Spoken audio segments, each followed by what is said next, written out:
작품 소개를 잠깐 하겠습니다. 원래 슬라이드를 띄워서 제가 준비한 거는 뭐 하여튼 사진도 좀 붙이고 뭐 했는데 좀 아쉽고요. 원래는 이제 그 북콘서트니까 이따가는 우리 주인공 작가님께서 말씀 많이 해주실 거예요. 근데 지금은 이제 시작은 제가 조금 여는 게 좋을 것 같아서, 그리고 작가님께서 작품을 뭐 이 작품의 스토리가 어떻게 되고 주인공이 어떻게 되고 이런 걸 얘기하는 건 조금 아니니까 그런 부분들은 제가 하겠습니다.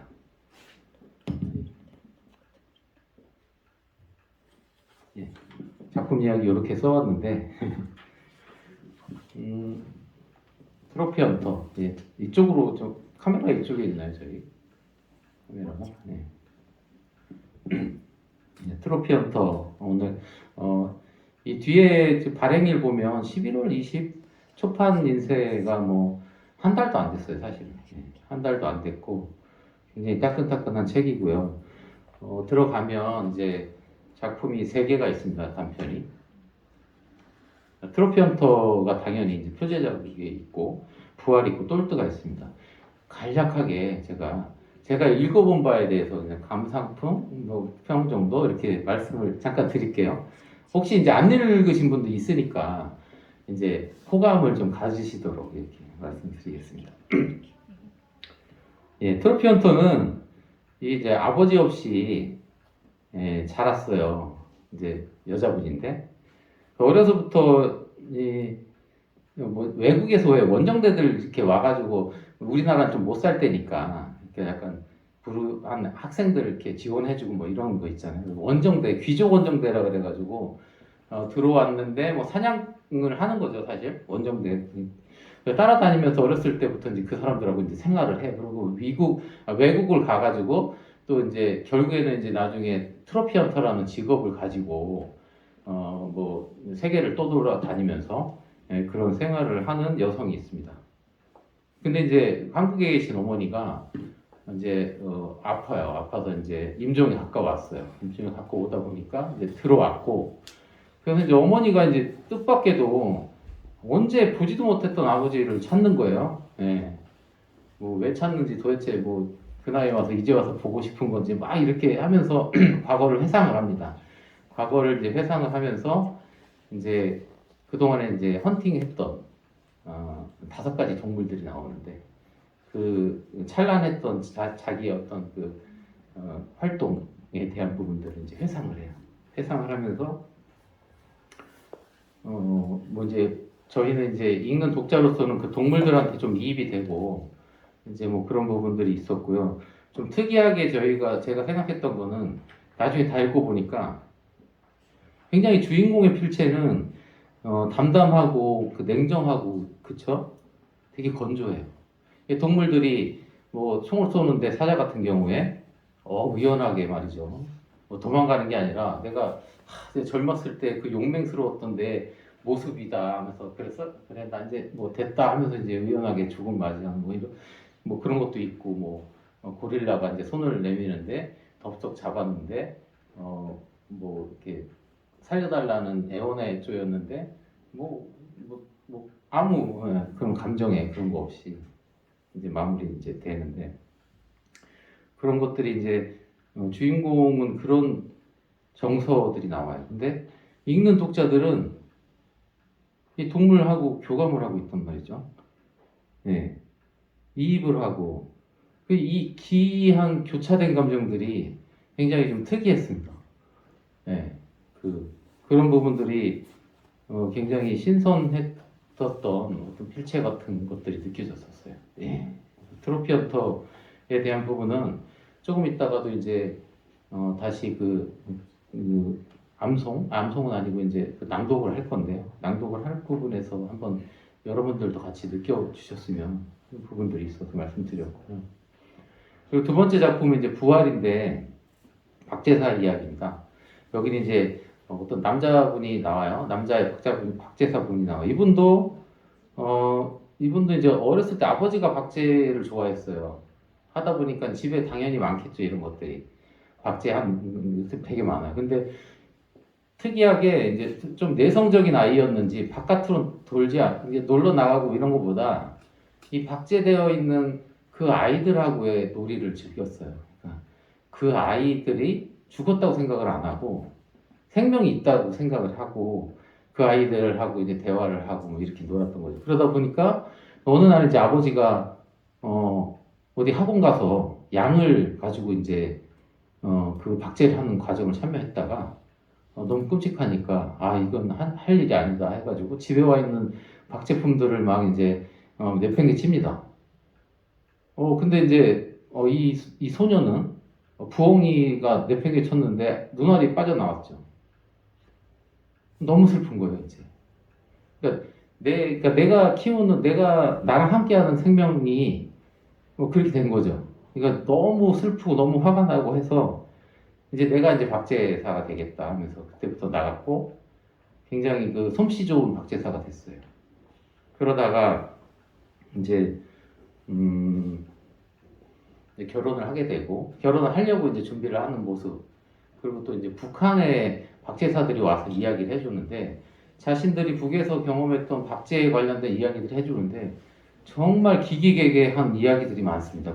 거기에는 무슨 뭐 시체에 대한 얘기도 있고 시체를 가지고 또 어떤 쾌락의 도구로 삼는 그런 이야기도 있고 나중에 이제 Q&A 시간에 저도 이제 사회자로서 좀 여쭤볼 건데 그런 부분들이 진짜로 있는 일인지 있을 법한 일인지 그런 거 좀 궁금해요. 나중에 여쭤보려고 했고요. 또 이 박제를 이제 생각하면서 저 나름대로는 그런 생각을 해봤어요. 약간 쇼펜하우어식으로 말하면 이제 삶과 죽음에 대한 생각을 해보는데 박제는 모양은 우리가 이제 우리 존재라는 게 사실은 생명이라는 게 그거잖아요. 이 겉모습하고 우리 속에 들어가 있는 의지에 대한 얘기인데 쇼펜하우어 얘기하는 의지와 표상 이게 두 개가 하나가 이제 존재감이라고 생각이 들면 박제는 그러면 어쨌든 이거 어떤 몸에서 나오는 정신적인 맹목적 의지는 빠져나갔지만 이 표상은 남아있잖아요. 그럼 반은 살아있는 것이 아닌가. 근데 이제 물론 이제 살아있는 거를 그 목적으로 어떻게 했기 때문에 그게 문제이지. 내가 만약에 이렇게 죽을 때 내 몸이 이렇게 건강했으면 이렇게 된다면 어떨까. 약간 그런 쪽까지 좀 나가서 생각을 해봤던 작품이었습니다. 예, 부활이라는 작품. 굉장히 궁금한 것들이 아직도 많이 남았는데 나중에 또 다시 물어보도록 하겠습니다. 마지막 작품 이제 똘뜨인데요. 똘뜨는 북한 말로 이거예요. 이 케이크. 예, 북한 말로 케이크를 이제 똘뜨라고 아마 러시아에서 유래된 말들이 변형이 돼서 똘뜨라고 하는 것 같은데요. 이제 또 불우한 또 남자가 나와요. 대학생이 나오는데 이 친구가 이제 뭐 알바를 구하는데 어떻게 하다가 알바를 갔는데 글을 쓰는 알바를 갔어요. 성경을 필사를 하는 거예요. 성경을 필사를 해서 이걸 뭐 하나 했더니 성경을 필사해서 그 종이 뭉치를 갖다가 이 케이크 상자에 넣어가지고 북으로 이제 보내서 북에서 어떤 믿음을 가진 사람들한테 이제 전파를 하는 그런 일들을 하는데 처음에는 이제 그런 일들이 무슨 소용이 있나 이제 북한에 사는 사람들과 자신의 어린 시절에 대한 게 오버랩이 되죠. 왜냐면 자신도 어렸을 때 아버지라는 작자는 엄마를 막 폭행하고 엄마가 죽었어요. 뭐 그런 환경에서 자랐고 북한의 사람들은 사실은 그 독재 정치 안에서 그런 식의 삶을 살잖아요. 근데 무슨 믿음이 있고 무슨 신이 있냐 이제 그렇게 반감을 갖고 가다가 필사를 하면서 또 이제 알바 일을 하는 그 회사의 사장이 북해에 그렇게 가서 헌신하고 돕는 일에 대해서 이제 점점 감화가 되는 거죠. 감화가 되어 가면서 성경하고 실제로 그 사장하고 그 일행들의 그 감화가 되어 가면서 사람이 어떤 믿음의 사랑하고 믿음으로 이제 어떤 감동으로 가는 쪽으로 이렇게 마무리가 되는 작품입니다. 셋 다 비슷한 내용들은 있었어요. 굉장히 그 음지에서 시작을 해서 결국에는 사랑이라는 매개체를 가지고 믿음하고 어떤 빛으로 나가는 그런 작품들이었습니다. 그래서 앞에서 명규 씨가 노래 불러주신 유레이즘이업처럼 누군가 나를 이렇게 끄집어내주는 그런 작가의 소명으로 노무현 작가님께서 이렇게 작품을 쓰셨지 않았을까, 예, 그런 생각을 해봤습니다. 괜찮나요? 작품 이야기? 박수 한번. 네.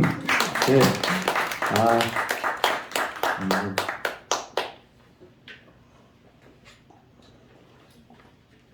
예, 작품 이야기 이제 간단히 했고요. 두 번째로 이제 그 이야기가 나오고 지금 동물 이야기가 트로피 헌터에서 좀 나왔는데 그 5가지 동물 중에서 저한테 이제 굉장히 인상 깊었던 거는 이제 기린 이야기하고 뒤에 이제 물소 이야기가 있는데 그 이야기에 대한 부분을 제가 준비해온 음원이 있어요. 그걸 틀면서 좀 낭송을 하는 시간을 갖도록 하겠습니다. 잠깐만 기다려 주세요.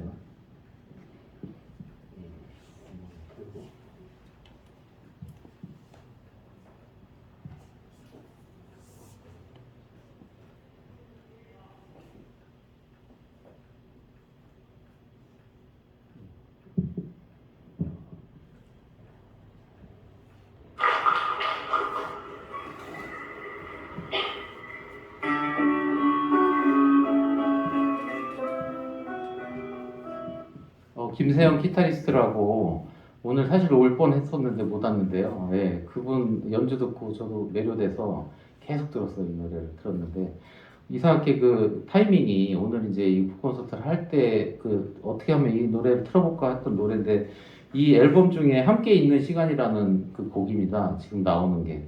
그 안에서 지금 트로피 헌터라는 작품 안에서 그 기린 아빠가 이제 기린 새끼하고 이제 그 사냥꾼들한테 쫓기면서 그 아들을 살리려고 끼륵끼륵 죽어가면서 소리를 질러서 그 아이를 멀리 떠나보내는, 그래서 살려내는 그런 대목을 이 노래하고 함께 있는 시간하고 굉장히 매칭이 잘 돼서 제가 낭송을 해보려고 가져왔습니다. 김서환 선생님 잠깐 나오셔서 제가 펴드릴게요.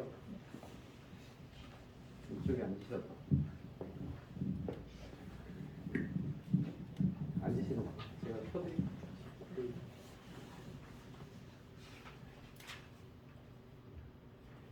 여기서부터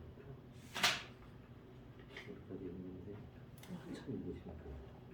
네, 왜냐면 지금 3분 정도 되네요.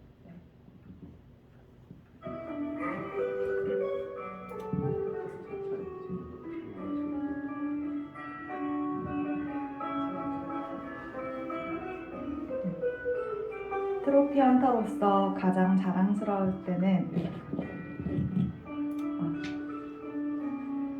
기린을 사냥했을 때다. 미련한 아빠 기린은 자신의 새끼를 지키기 위해 여러 발의 총알을 스스로 맞았다. 놀란 새끼 기린은 아빠의 죽음을 보고 허둥지둥 달렸지만 간간히 뒤를 돌아다 봤다.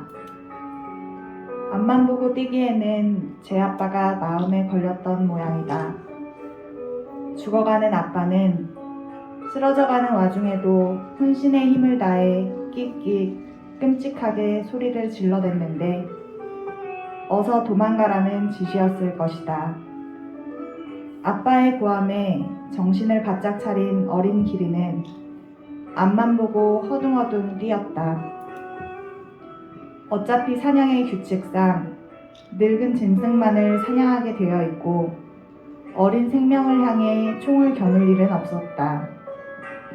하지만 이런 사실을 알 수 없는 아빠와 새끼는 서로를 걱정하며 마지막 순간까지 그들만의 의리를 지켰다. 나는 그것이 퍽 짜증스러웠다. 한낱 짐승들에게 사랑이 존재한다는 것이 싫었다. 짐승답게 살고자 하는 본능에만 충실해야지.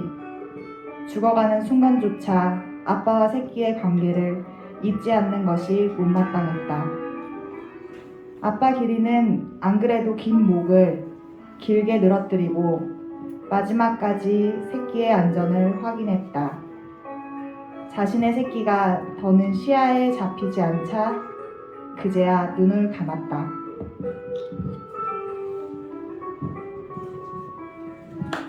네.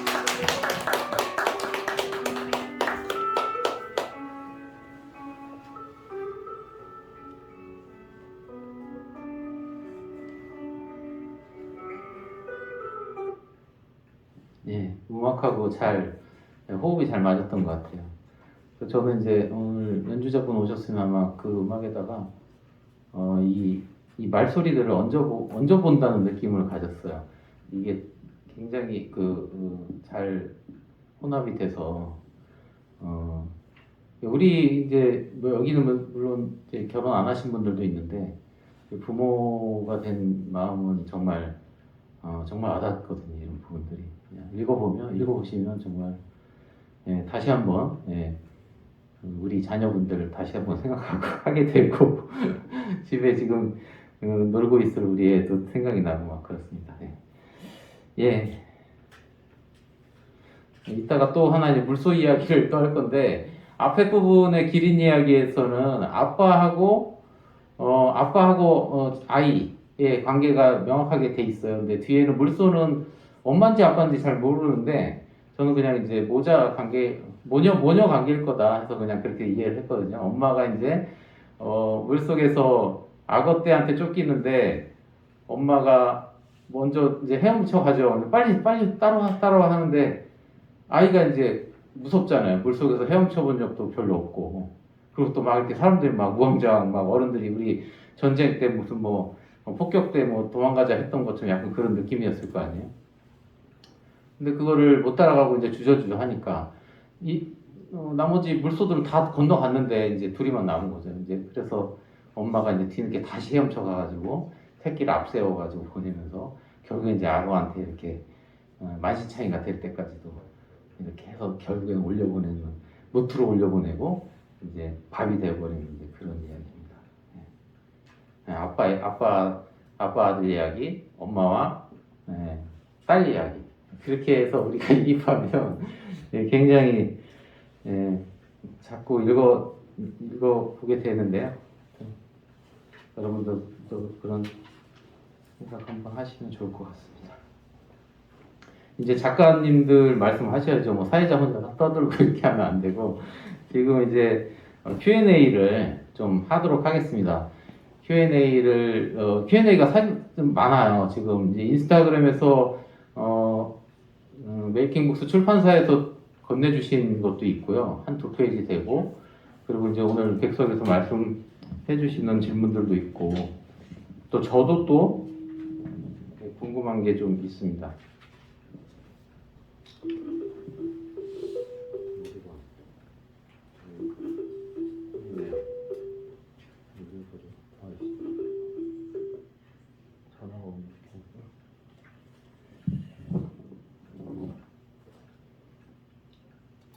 그러면 인스타그램에서 어떤 분의 그 이름이나 뭐 그런 부분은 사실 없는데 실제로 이제 질문을 하신 부분들이에요. 요거 먼저 이제 진행을 하고 또 이어가도록 하겠습니다. 질문 그대로 읽겠습니다. 안녕하세요, 작가님. 소설은 인물과 소재가 모두 특별해 보입니다. 소설을 쓰실 때 영감의 출처가 궁금합니다. 이렇게 질문. 영감의 출처.